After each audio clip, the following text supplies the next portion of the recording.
Hi, this is Sati, and this is how I tore my ACL.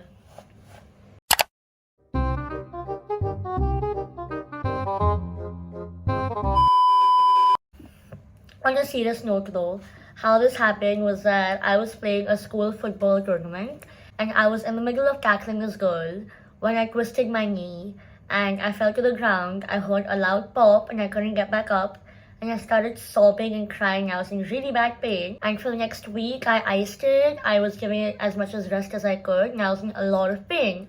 But after that initial week, I started walking normally. I started going back to my activities and I pretended like nothing was wrong.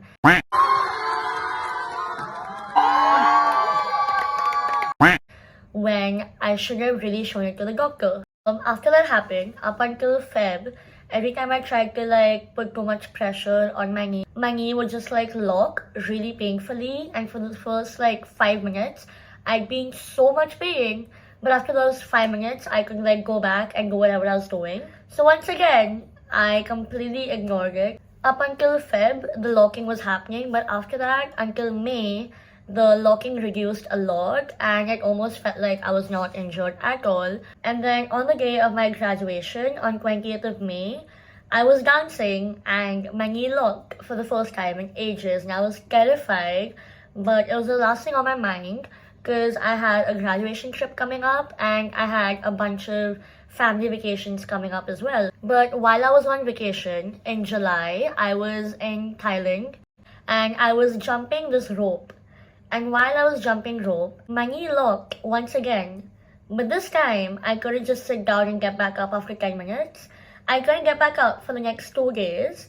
And I had to be carried on everyone's backs for the next 2 days. And I was being wheeled around the island and it was really bad. So again, I started walking. I was dancing. I was doing everything.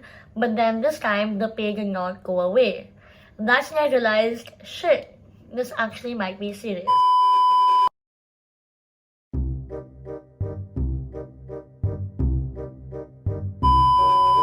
And the doctor goes, she has a torn ACL and her meniscus muscles are also torn. Initially, it was only the ACL tear, but because I did not get it checked and I was doing everything that an ACL patient should not do, eventually my meniscus also tore. So the surgery was an ACL reconstruction and meniscus repair. The recovery time is about 3 to 9 months, which is so painful to say. But that is how it happened.